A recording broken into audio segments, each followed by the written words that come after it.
Hi everybody, so we're on the final chapter of the first book in the Universal series, A Diary of Dreams. But don't worry, we have got 4 of it to get through, so we've got plenty of more reading to come. Okay, dreams becoming reality. Hugh with Patches slowly opened the bedroom door. The sun was just rising in the sky, and Hugh tried to stop the door creaking so as not to wake his mum and Ben. Patches awaited patiently behind him, poised, ready for the OK. When the gap was large enough to slip through, Hugh made his way out onto the balcony, then crept downstairs. Patches headed straight for the patio doors and looked round to Hugh. "Do you want to go out, Patches?" Hugh asked as he opened the door. Patches went out through the door and was off to do her morning check around the ranch to make sure everything was in order and how she had left it the night before. Hugh left the door open so Patches could make her way back in when she was done. As he walked across the living room, he ran his hands along the back of the couch and looked at the log fire. He dreamed of his mum sitting in front of the fire, creating her future, Ben and him watching a movie on the TV, being a family once again. Hugh smiled to himself. Right, let's get this masterpiece rolling. There's no point in having a dream if I don't take some action to help it come true, he thought to himself. He went into the kitchen and put the kettle on. As he was making a cup of tea, he checked what was in the fridge: eggs, bacon, mushrooms and sausages. He closed the fridge door, lifted up the bread bin lid and saw a loaf. "Cooked breakfast it is then," he mumbled to himself. He took his cup of tea and sat at the kitchen table. As he looked out of the kitchen window and had a sip of tea. "What is it that I now want to come true?" he said to himself. "What is it that I really want? If I had one wish, what would I want it to be?" Hugh took out his phone and scrolled through the pictures he had taken from his vision wall before he'd left. When he reached the part of the wall which had the pictures of America, he paused to look at them.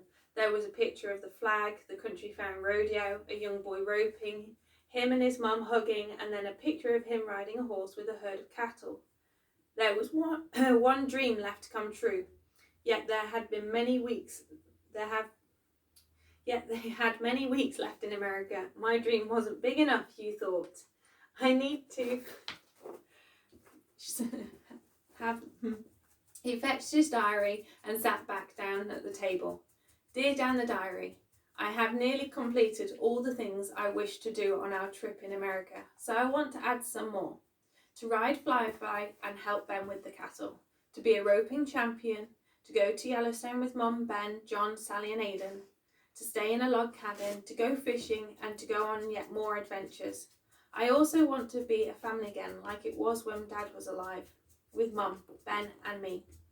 I think that's about it. One final thing. If wishes do come true, I wish to have another dad.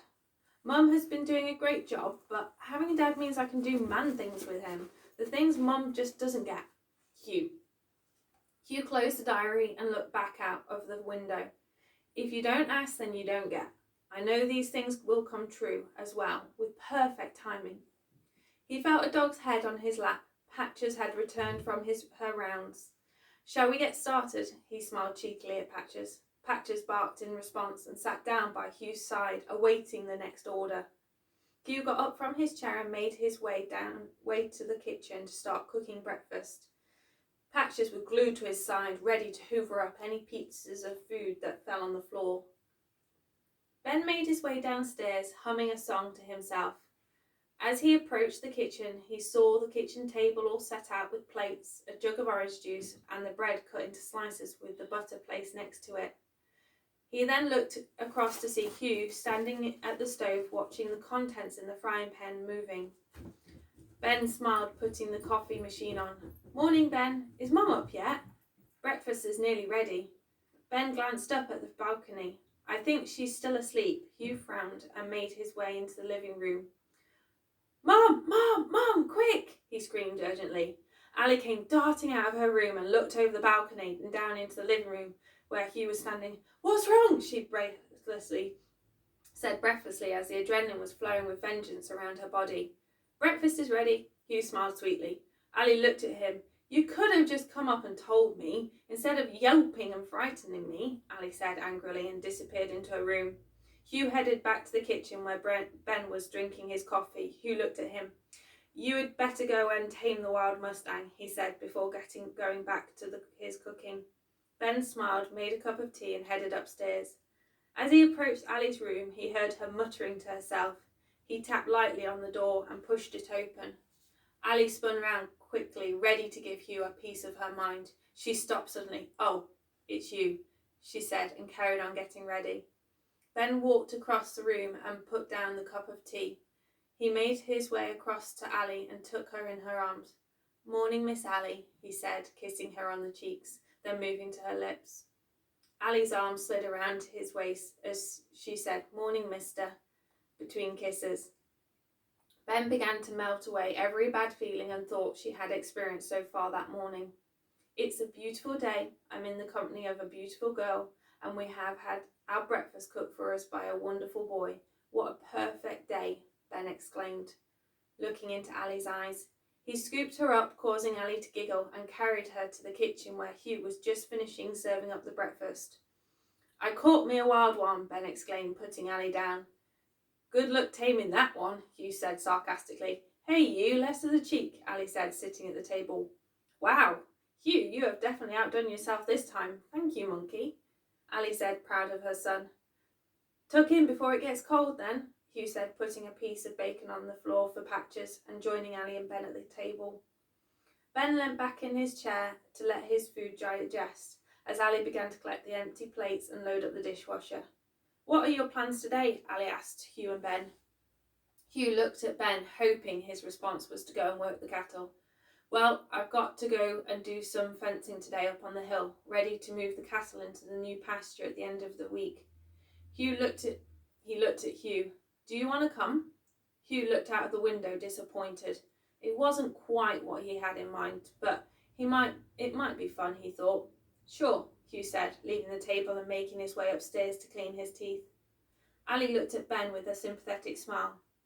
My dad used to say to me, you can't just do the fun jobs all the time, because in no time at all, they won't be any fun anymore. It made me realise that by getting the not-so-fun jobs done first, it makes the fun jobs even better. Ben said, looking at Ali. Sounds like your dad is a wise man. It wouldn't do Hugh any harm to get his hands dirty and learn a few skills. I'm afraid life hasn't been much fun for him back in the UK. I've been so wrapped up in my own thoughts, Ali said, leaning against the worktop. It's definitely time for things to change, for me to change. Hugh deserves better, and so do I, Ali said, deep in thought. Ben got up and walked across to Ali. You were doing the best you could right then, and now we can do the best we can together. Anyway, it would be nice to spend some time with you and have a chance to get to know each other better. I bet you didn't really count on having to nurture 2 relationships, Ali remarked. Ben beamed. So this is a relationship, is it? Ali's face turned to shock. No, I mean, oh, you know what I mean. Go on and have your man time, Ali said, trying to brush over her remark. Ben leaned across and kissed her. I can't think of any better way to spend my time than nurturing our relationships. Hugh arrived back wearing his coat and boots. Ready, he said. Ben moved away from Ali. Well, we'll load up the truck and head up the hill for some man time. Hugh looked up at Ben. His frown turned into a smile. Bye, Mum. Me and Ben are off to do the fencing. Come on, Patches. He strolled outside. Ali smiled at her little legend. See you later, Ben said, tipping his hat, as he disappeared outside following Hugh. So, do you want to learn how to drive? Ben asked, getting into the truck.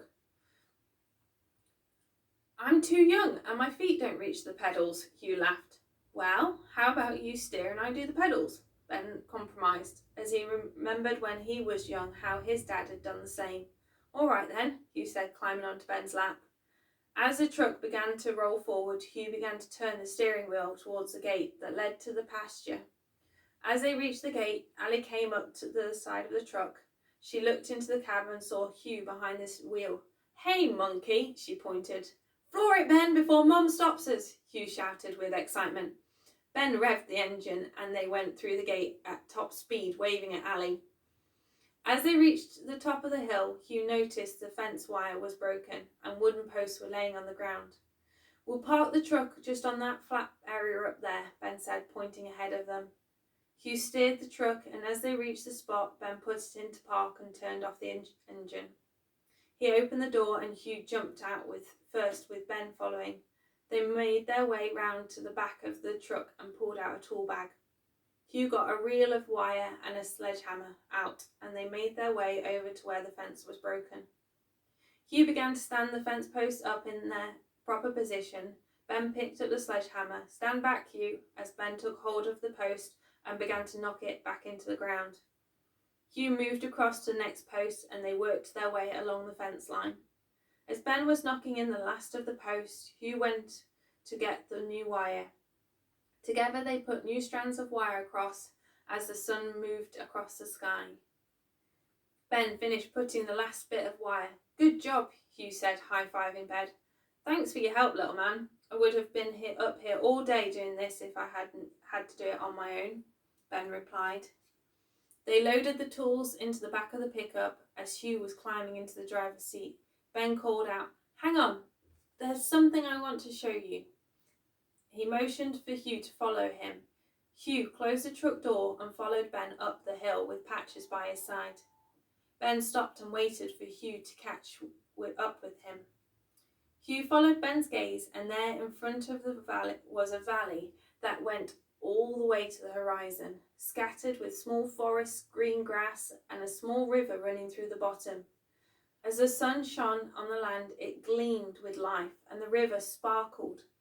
Ben sat down. Hugh was mesmerised by the incredible view. He had never seen anything so perfect, everything coexisting in harmony with each other. As the minutes went by, the silence was filled with gratitude of what was in front of them. Hugh took a deep breath, breathing in all the life around him, letting the fresh air fill with every inch of his lungs. He let out a sigh as every memory of the times when life had pushed him to his limits and he thought he couldn't go on any more left his body and melted into the ground. This was replaced with a peace that tingled around his body. He sat down next to Ben. "This is incredible. I feel incredible," he said, looking happy at Ben. Ben smiled at Hugh, feeling the same warmth and from life and the surroundings. Hugh moved across and leant against Ben. "I come up here every week," Ben began, "and sit dreaming about different things.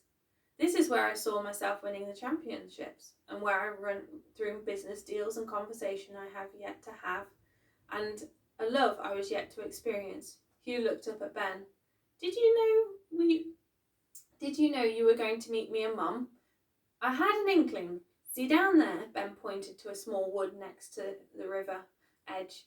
"The day before I set off for the fair, I came up here, and a deer and a young fawn made their way down to the river for a drink. A few minutes later, a stag joined them and drank next to them.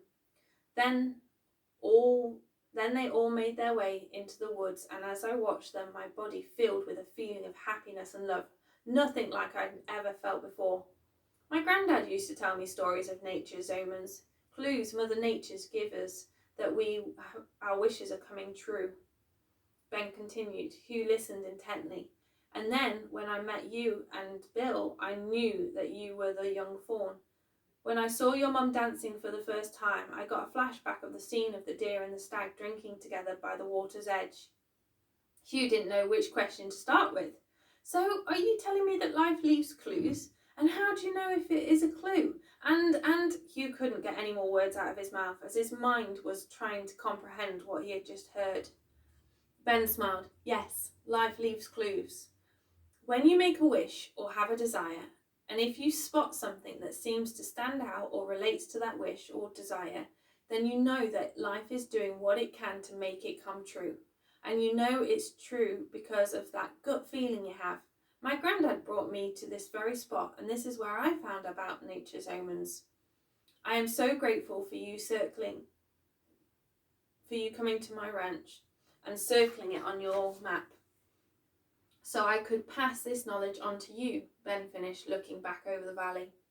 Hugh didn't know what to say as he let one of life's secrets filter into his heart. "Ben, I know Mum and me are only here for a few weeks, and I know this may be a big ask, but just while we're here, would you be my dad?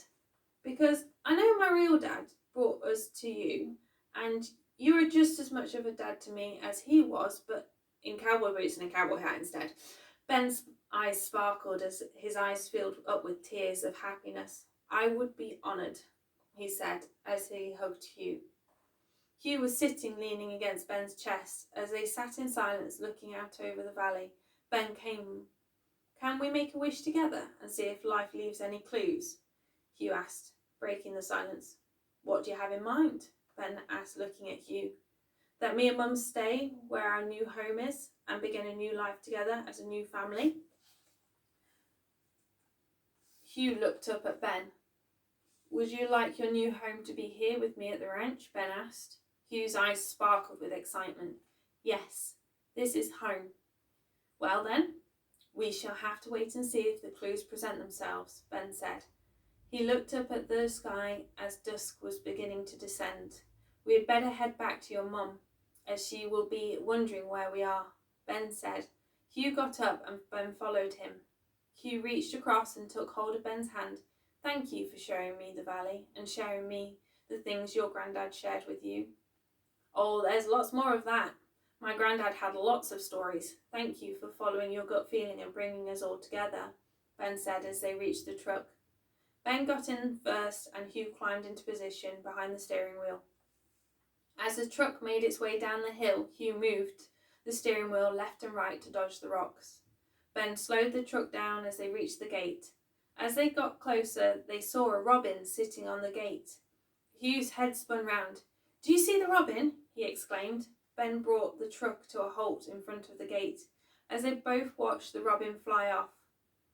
Was that one of nature's clues? Hugh asked. Ben's eyes followed the robin as it took flight. Well, they say the robins are a sign of new beginnings. He then looked straight ahead as he saw Ali making her way across to open the gate. Ben and Hugh looked at each other and smiled gleefully. Can we keep this between us? Hugh asked. What happens with the lads stays with the lads, Ben smiled as the truck began to roll forward through the gate. They parked the truck and Hugh got out, closely followed by Ben. So how was your day? Ali asked. It was all right, Hugh said. We got the fencing done. He shrugged and made his way into the house, trying hard to hide his excitement. Ali turned to Ben, is everything all right? She asked. It's perfect. Hugh was a great help. Ben replied. They made their way into the house. As Ben walked through the front door, the smell of food filled his nostrils. Something smells good, he said. As Ali smiled shyly and walked across to the kitchen. I thought you guys might be hungry when you got back, so I have made a shepherd's pie. As she peered into the oven, Hugh walked up to the kitchen sink, rolling back his sleeves. When's dinner, Mum? He said, washing his hands. Whenever you guys are ready, Ali replied, picking up her cup of tea. Ben leaned against the door frame, taking in the picture before him, as he saw his dream begin to come true. He moved towards the table and took a seat. Well, I'm ready, he said. Me too, Hugh said, sitting next to him. Well, that settles that, Ali said, placing the shepherd's pie in the middle of the table. When they had finished their meal, Hugh began to stack the dishwasher, whilst Ali wiped the table. Ben had gone off into his office to do some paperwork. Ali put the dishcloth by the sink. How about we light the log fire and have a movie night? Ali asked Hugh. That's a great idea, Mum. I will get things ready for the movie if you sort out the fire. Hugh closed the dishwasher door and disappeared into the living room across to where a large cabinet stood. On the bottom shelf there was row after row of DVDs. He scanned across the titles for one he liked the look of. Ali made her way to the office and stuck her head around the door. Do you mind if I light the fire tonight? We thought it would be nice to have a movie night, Ali said. Ben looked up from his computer screen at Ali. Yeah, no problem. The wood's just round the back and there is a box of matches on the fireplace. Do you know what to do? Ali's face turned to discuss. We have log fires back in England too, so I think I'll manage, she replied sarcastically and disappeared out of sight. Ben shook his head. That wasn't what he meant, but he went back to filling in the information on his database. Hugh had a bag of popcorn and was emptying its contents into a bowl. He opened a bag of crisps and emptied them into a separate bowl. He carried them through to the living room where Ali was busy arranging newspapers and little sticks in the fireplace. She lit the newspaper and the fire came to life. She added a bit more wood, then turned round and surveyed the room. "I'll close the curtains," she said, getting up. "I'll get the duvet," Hugh said, running across to the living room and up the stairs. "Timber!" he shouted as he threw the duvet over the edge of the balcony, where it landed on the living room floor. He came back downstairs and put the DVD in the DVD player before climbing under the duvet that Ali had spread over the couch. Ali added more wood to the fire before joining Hugh. "Come on, Ben, we're ready," Hugh shouted before putting a large handful of popcorn in his mouth. "I'll just go and get something," Ali said, sliding out from under the duvet. Making her way across to her handbag, she pulled out her diary and some pictures she had printed off the computer earlier on that day. As she reached the couch, Hugh began. "How is your diary going, Mum?" "It's going all right. I'm definitely writing a different story to the one I was writing a few weeks ago. I have printed the photos off of all of us when we were at the bar." She showed him the picture of Bill, Helen, Chad, Tom, Ben, Sally, Aidan, John, Hugh, and Ali all sitting around a table. Ali opened the diary up to today's date and added the picture. "Dear Diary, above is a photo of all those who have helped change the course my path has taken. They have filled my life with happiness and love. These are the people I've met on our adventure so far." It was taken at the Country Fair and Rodeo Bar. "For the dreams I have yet to experience, they will be set out below. Hugh has reminded me how magical life is and has helped to reawaken my love for life. It's maybe a little bit smaller than Hugh's vision wall, but these are the dreams I want to experience. Love always, Ali." Ali began to stick in the other pictures she had printed off the computer, writing little notes by the side of them. Hugh watched over her shoulder as she began to create her new future, full of desires. As Ali stuck in the last picture and viewed her masterpiece, she smiled. "That's an awesome future, Mum," Hugh said proudly. "I love you so much," Hugh said, flinging his arms around her neck and kissing her. "I couldn't have done it without you. Never stop believing in life, and most of all yourself," Ali whispered to him. At that moment, Ben walked into the living room. "Is there space for one more?" "Yeah, you can come here next to me," Hugh pointed to a free space on the couch. Ben sat down, pulling the duvet over his legs. "Well, this is a first for me," he said, taking a handful of crisps. "Me and Mum always used to have movie nights. They're the best," Hugh said, pressing the play button. Ben stretched his arm out along the back of the couch and began to gently stroke Ali's hair. Ali looked across, and in the darkness she could see his eyes sparkle with affection. She turned her head and kissed his hand, and then the intro music of the movie began. Hugh was up early again. The last couple of days had been spent getting everything ready to move the cattle. Ben had arranged for some friends from a local ranch to come over and help for the day. Hugh couldn't sit still. He was dashing around making breakfast for everyone and clearing up the pots as soon as they had finished their mouthful. He wanted to get out onto the horses as soon as possible. Ben watched Hugh as he buzzed around. Working with the cattle was one of his favourite things to do, and he was secretly just as excited. "All done," Hugh shouted. "I'll go and get my coat and boots on," he said, just about to disappear from the kitchen. "Hang on there, monkey, just take a seat for a minute. There are a few things to discuss." Hugh's face dropped. "Can we talk about this later?" he pleaded. He wasn't interested in having delays or chats, not today. "No, Hugh, it's important," Ali said more sternly, to emphasise the fact that this wasn't open for negotiation. Hugh shuffled his feet across the floor and sat back down at the table. He looked at his mum. "When you're out there, make sure you do exactly as Ben tells you," Ali began. "Yes, Mum, of course I will," Hugh said, frustrated. "Wait, there is something. I just need to get something," Ali said, getting up from the table. Hugh looked across at Ben in desperation, but Ben just smiled and gave him a wink. Hugh looked back in the direction Ali had gone. Ali reappeared holding a bag. "Right. If you're going to help out, you'll need a few things." Hugh looked at her confused. Ali pulled out a small pair of cowboy boots. You can't ride for hours in your other boots, so you'll need these. Hugh was shocked and gingerly took the cowboy boots in his hands, running his fingers over the patterned stitching. Ali then reached in and pulled out a belt which had a belt buckle with a horse on it. And you'll need a belt until you receive your own championship roping buckle. Hugh was speechless as Ali laid the belt on the table. Here are some gloves too, and last but not least, you'll be needing a wrench rope. Hugh shot out the chair and flew his arms around Ali. Thank you, thank you, thank you, he said, giving her lots of kisses. It wasn't just me. You'll have to thank someone else too, she said, looking in the direction of Ben. Hugh made his way round the table and Ben pulled him up onto his knees.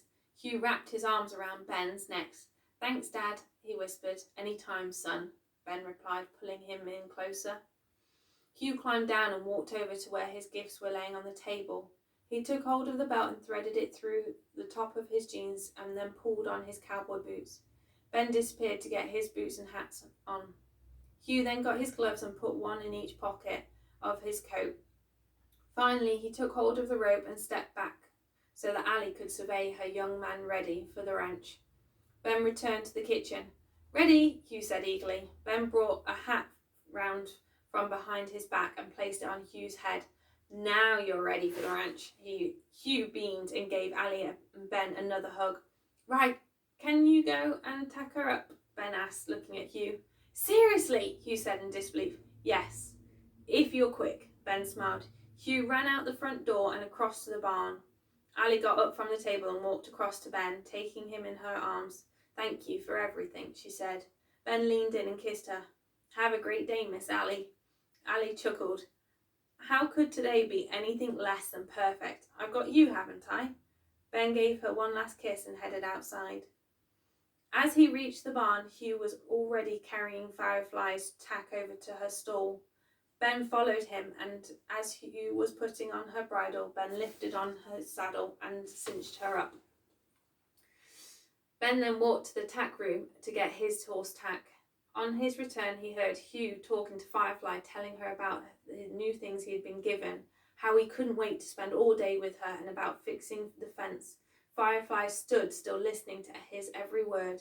Ben smiled and began tacking up his horse. Is she ready, Hugh? Ben inquired. Yes, Hugh replied, peering over the stable door. Well, bring her out and you can get on over there using those bales, Ben suggested. Hugh pushed the stall door open and made his way across the barn aisle to where a stack of hay bales were. Firefly followed his footsteps and Hugh climbed up onto the bales so he was level with the saddle. Firefly knew the routine and positioned herself next to the bales so Hugh could get on. Thanks, girl, Hugh said, rubbing her neck before putting his foot in the stirrup and swinging his leg over. Ben came across with Hugh's new rope and tied it to the saddle. He ran his hands down Firefly's cinch to check it was tight enough. You're good to go, said Ben. Ben moved across to where his horse was standing and put his toe in the stirrup. With one movement, he swung up into the saddle. Shall we make tracks? Ben asked, moving his horse forwards towards Firefly. Ready, Hugh replied, ecstatic. They made their way out of the barn over to where the group of cowboys were waiting. Ali made her way to the gate and swung it open. She leant on it as she held it open. The horses and cowboys began to make their way through and head up the track. Hugh and Ben were the last to ride through the gate. As Hugh rode past, he tipped his hat to Ali. She smiled and nodded her head in acknowledgement. Ben came through last and leant down, giving Ali a kiss. See you later, Ali replied, closing the gate. As she watched Ben and Hugh ride up the track with Patches following on behind, she leant on the gate. The sun was just starting to rise in the sky, bringing a new day full of new opportunity. Her smile grew as she watched the two of them ride off towards the horizon. Follow your heart's desires, fulfill your dreams, and allow for love to transform, Ali thought to herself. Epilogue. As Ali walked back into the house, she looked out of the patio window and saw the stream glistening in the sunlight. Ali grabbed her coat and opened the patio door. She made her way down the stream, allowing the fresh air to fill her body with life. As Ali reached the water's edge, she found a spot to sit for a while and watch nature buzz around her. She looked down to see her reflection in the water. As she looked, a thought floated across her mind. Life is magical with its twists and turns, sometimes not knowing that happiness is awaiting us just around the next corner. If only we have the courage to seek and keep moving forwards as we watch the love that fills our life transform as we go. That's it. Book 1 finished. Now we are on to A Locket of Love. See you tomorrow.